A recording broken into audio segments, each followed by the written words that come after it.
BSP की इस चुनावी जनसभा में इकट्ठा हुए पार्टी के सभी छोटे बड़े पदाधिकारी एवं कार्यकर्तागण, आज आप लोग देश में व यहाँ आपके उत्तर प्रदेश स्टेट में भी लोकसभा के लिए हो रहे आम चुनाव में अपनी पार्टी के उम्मीदवारों के समर्थन में मुझे सुनने के लिए यहाँ भारी संख्या में इकट्ठा हुए हैं, तो उसके लिए मैं आप सभी लोगों का हार्दिक दिल से आभार प्रकट करती हूँ। वैसे आप लोगों को ये मालूम है कि हमारी पार्टी कांग्रेस, बीजेपी व अन्य किसी भी विरोधी पार्टी तथा गठबंधन आदि के साथ मिलकर नहीं, बल्कि अकेले ही अपनी पार्टी के बलबूते पर पूरी तैयारी व दमदारी के साथ ये चुनाव लड़ रही है। इसके साथ ही हमने टिकट बंटवारे के मामले में भी सर्व समाज के लोगों को उचित भागीदारी दी है, जिनको कामयाब बनाने के लिए अपनी पार्टी के लोग पूरे जी जान से लगे हैं। हालांकि आज यहाँ आपकी इकट्ठा हुई अपार भीड़ व भीड़ के जबरदस्त जोश को भी देखकर अब मुझे भी ये काफी हद तक भरोसा हो गया है कि पिछली बार की तरह इस बार भी आप लोग अपने प्रदेश से या लोकसभा चुनाव में अपनी पार्टी का बेहतर रिजल्ट जरूर लाएंगे। इसके लिए अब मैं आप लोगों का ध्यान कुछ जरूरी बातों की तरफ दिलाना चाहती हूँ, और इस संबंध में विशेषकर मैं कांग्रेस, बीजेपी व इनके अन्य सभी सहयोगी दलों के बारे में ये कहना चाहूँगी कि आज़ादी के बाद शुरू में केंद्र व देश के काफ़ी राज्यों में भी ज़्यादातर सत्ता यहाँ कांग्रेस पार्टी के ही हाथों में केंद्रित रही है, किंतु इनकी अधिकांश मामलों में रही गलत नीतियों एवं गलत कार्य प्रणाली आदि की वजह से ही फिर इस पार्टी को केंद्र में काफ़ी राज्यों की भी सत्ता से बाहर होना पड़ा है, तथा यही स्थिति इनकी सहयोगी पार्टियों की भी बनी रही है, जिसके कारण ही फिर पिछले कई वर्षों से बीजेपी व इनके सहयोगी दल केंद्र एवं काफी राज्यों की भी सत्ता में काबिज हो गए हैं, लेकिन इनकी भी ज्यादातर रही जातिवादी, पूंजीवादी, संकीर्ण, सांप्रदायिक व द्वेषपूर्ण नीतियों एवं कार्य प्रणाली आदि से तथा इनकी कथनी व करनी में भी काफी अंतर होने की वजह से अब ऐसा लगता है इस बार ये पार्टी भी केंद्र की सत्ता में आसानी से वापस आने वाली नहीं है। यानी कि भारतीय जनता पार्टी भी इस बार केंद्र की सत्ता में आसानी से वापस आने वाली नहीं है, बशर्ते यदि ये चुनाव इस बार फ्री एंड फेयर होता है तथा आम चर्चा के मुताबिक वोटिंग मशीनों में भी काफ़ी गड़बड़ी आदि नहीं की जाती है। और वैसे भी इस बार चुनाव में इनकी कोई भी पुरानी एवं नई चल रही नाटकबाजी, जुमलेबाजी व गारंटी आदि काम में आने वाली नहीं है, क्योंकि अब देश की जनता काफ़ी हद तक इस बात को समझ चुकी है कि इनकी पार्टी ने अब तक देश के विशेषकर गरीबों, कमजोर तबकों, मध्यम वर्गीय एवं अन्य मेहनतकश लोगों को जो इन्हें अच्छे दिन दिखाने के असंख्य प्रलोभन भरे वायदे किए हैं तथा अनेकों हवाई व कागजी गारंटी आदि भी दी है, तो उनका जमीनी हकीकत में अभी तक इन्होंने लगभग 1/4 हिस्सा भी कार्य पूरा नहीं किया है।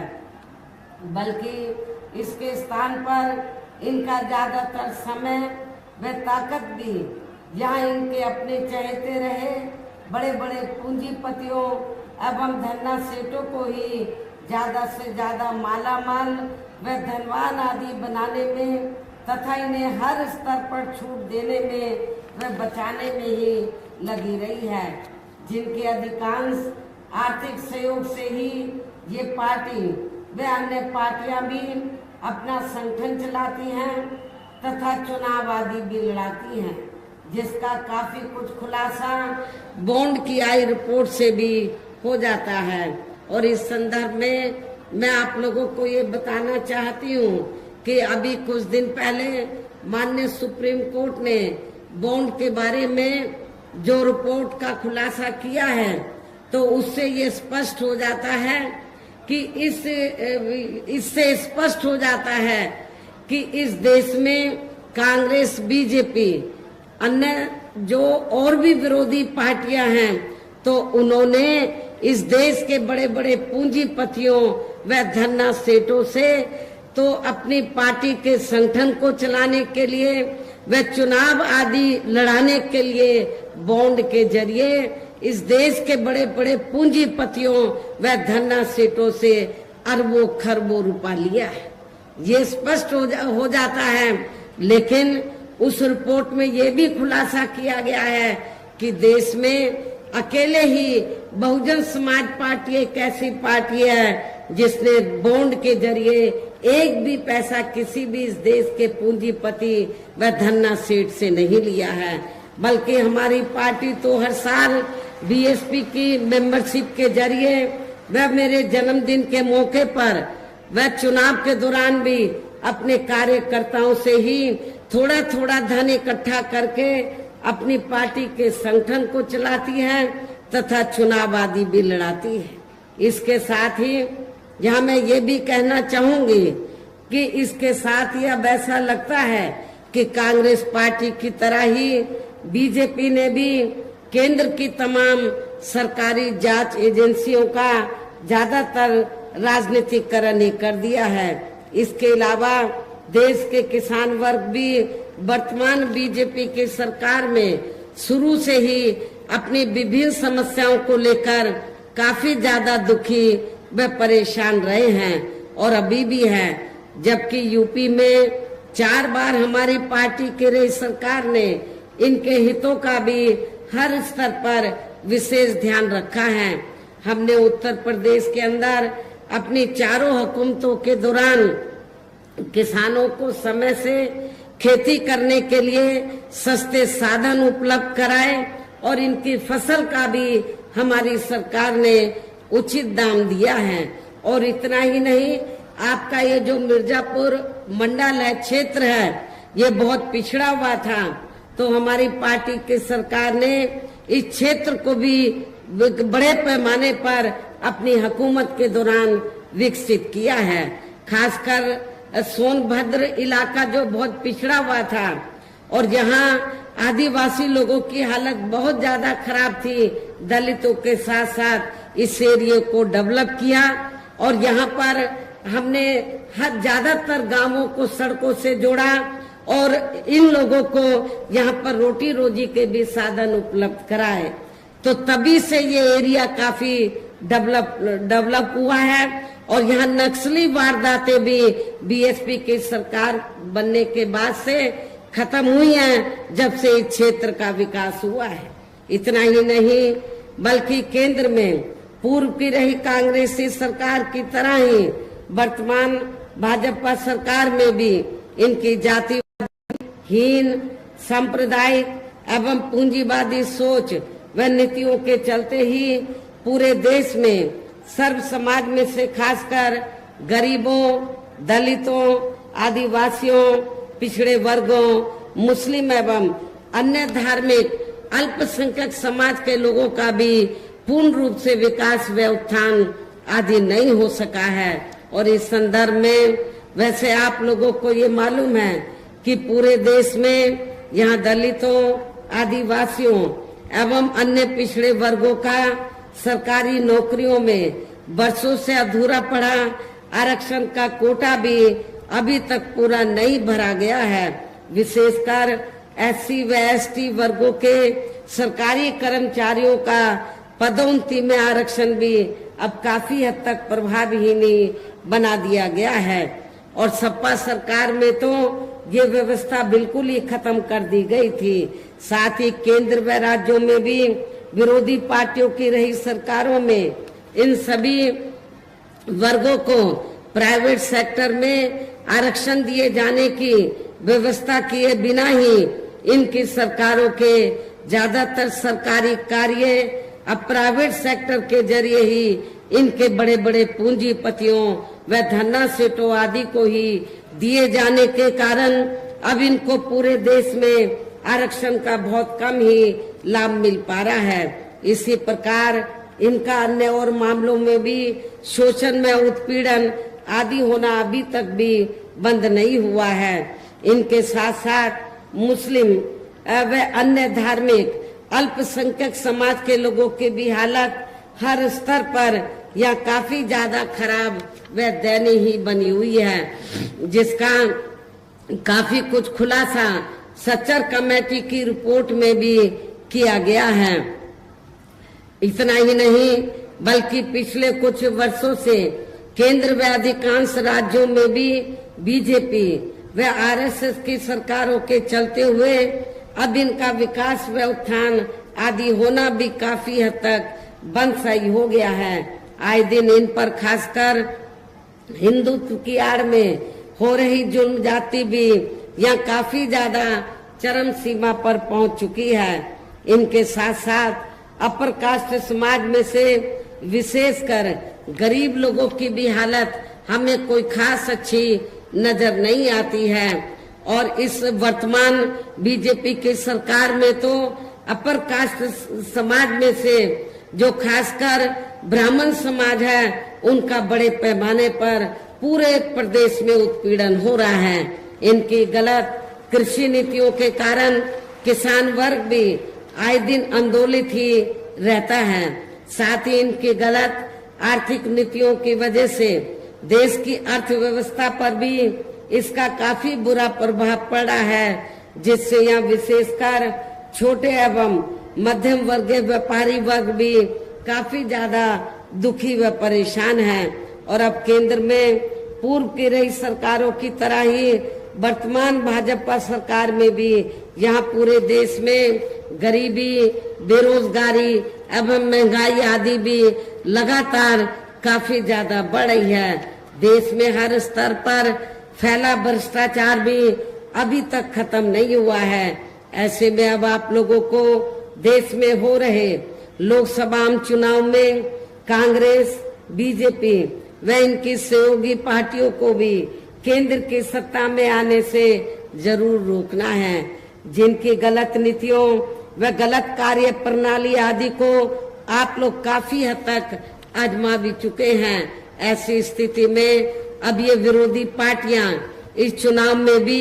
किस्म किस्म के साम, दाम, दंड भेद आदि अनेकों हथकंडे इस्तेमाल करके केंद्र की सत्ता में आने की पूरी कोशिश में लगी हैं, जिनसे अपनी पार्टी के लोगों को हर स्तर पर काफी ज्यादा सावधान रहना है। और इस मामले में विरोधी पार्टियां अपने अपने पक्ष में हवा बनाने के लिए खासकर मीडिया, ओपिनियन पोल व सर्वे आदि का जो बड़े पैमाने पर इस्तेमाल कर रही हैं, तो उनसे भी अपनी पार्टी के लोगों को बिल्कुल भी गुमराह नहीं होना है। इसके साथ ही विरोधी पार्टियों के विभिन्न रूपों में जारी किए गए इनके हवाई व प्रलोभन भरे चुनावी घोषणा पत्रों एवं वायदों आदि के बहकावे में भी अपनी पार्टी के लोगों को कतई नहीं आना है, जिन्हें ये पार्टियां चुनाव खत्म होने के बाद ज्यादातर अमल में नहीं लाती हैं और अब जिन पर से देश की जनता का अधिकांश विश्वास ही उठ गया है। यही खास वजह है कि हमारी पार्टी किसी भी चुनाव में अपनी पार्टी का कोई भी चुनावी घोषणा पत्र आदि जारी नहीं करती है। वैसे भी हमारी पार्टी किसी भी मामले में कहने में बहुत कम बल्कि कार्य करके दिखाने में ही ज्यादा विश्वास रखती है। और इस बात का सबसे बड़ा सबूत यह है, उत्तर प्रदेश में 4 बार हमारी पार्टी के नेतृत्व में रही सरकार ने चुनाव में अपनी पार्टी के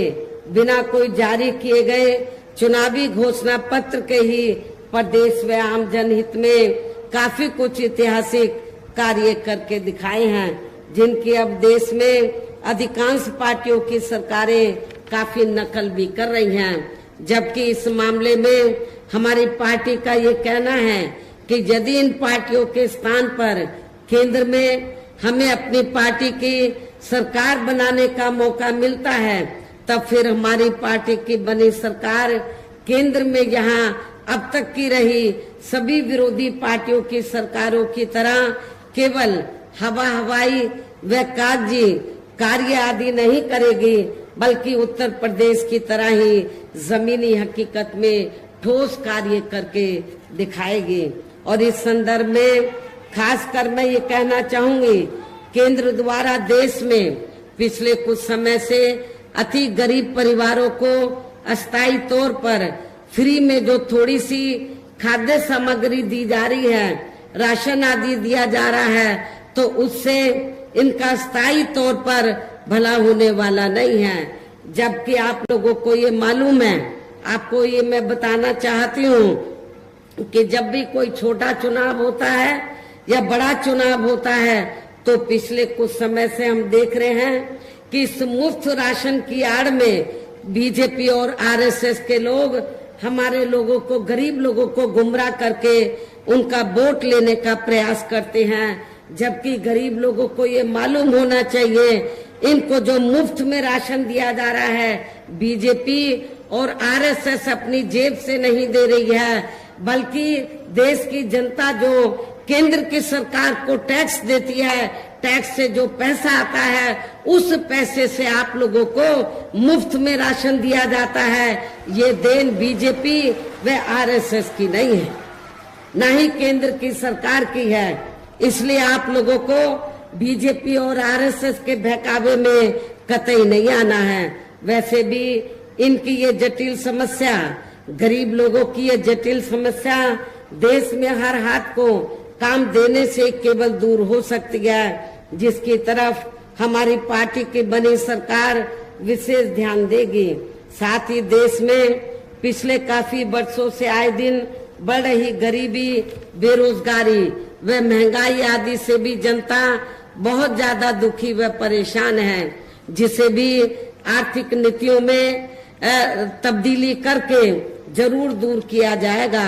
धर्म की भी आड़ में पिछले कुछ वर्षों से खासकर मुस्लिम समाज के लोगों का द्वेष की भावना से जो इनका काफी ज्यादा शोषण व उत्पीड़न आदि किया जा रहा है, तो उसे भी जरूर रोका जाएगा। और ये सब हमने अपनी यूपी की रही सरकार में काफी कुछ करके भी दिखाया है। इसके अलावा हमने यूपी में सर्व समाज में से गरीब एवं बेरोजगार लोगों को बेरोजगारी भत्ता आदि न देकर उन्हें बड़ी तादाद में रोटी रोजी के साधन भी उपलब्ध कराए हैं, जो अब ये कार्य भी अधिकांश ठंडे ही पड़े हैं, जिनको फिर सरकार बनने पर